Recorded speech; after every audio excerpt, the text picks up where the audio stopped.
Genesis chapter 7. Then the Lord said to Noah, "Come into the ark, you and all your household, because I have seen that you are righteous before me in this generation. You shall take with you 7 each of every clean animal, a male and his female, 2 each of animals that are unclean, a male and his female, also 7 each of birds of the air, male and female, to keep the species alive on the face of all the earth. For after 7 more days I will cause it to rain on the earth 40 days and 40 nights, and I will destroy from the face of the earth all living things that I have made." And Noah did according to all that the Lord commanded him. Noah was 600 years old when the flood waters were on the earth. So Noah, with his sons, his wife, and his sons' wives, went into the ark because of the waters of the flood. Of clean animals, of animals that are unclean, of birds, and of everything that creeps on the earth, 2 by 2 they went into the ark to Noah, male and female, as God had commanded Noah. And it came to pass after 7 days that the waters of the flood were on the earth. In the 600th year of Noah's life, in the 2nd month, the 17th day of the month, on that day all the fountains of the great deep were broken up, and the windows of heaven were opened. And the rain was on the earth 40 days and 40 nights.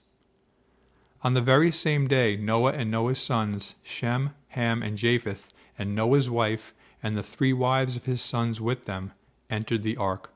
They and every beast after its kind, all cattle after their kind, every creeping thing that creeps on the earth after its kind, and every bird after its kind, every bird of every sort. And they went into the ark to Noah, 2 by 2, of all flesh in which is the breath of life. So those that entered, male and female of all flesh, went in as God had commanded him, and the Lord shut him in. Now the flood was on the earth 40 days. The waters increased and lifted up the ark, and it rose high above the earth. The waters prevailed and greatly increased on the earth, and the ark moved about on the surface of the waters. And the waters prevailed exceedingly on the earth, and all the high hills under the whole heaven were covered. The waters prevailed 15 cubits upward, and the mountains were covered, and all flesh died that moved on the earth, birds and cattle and beasts, and every creeping thing that creeps on the earth, and every man, all in whose nostrils was the breath of the Spirit of life. All that was on the dry land died.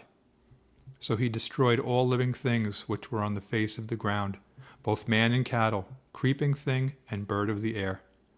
They were destroyed from the earth.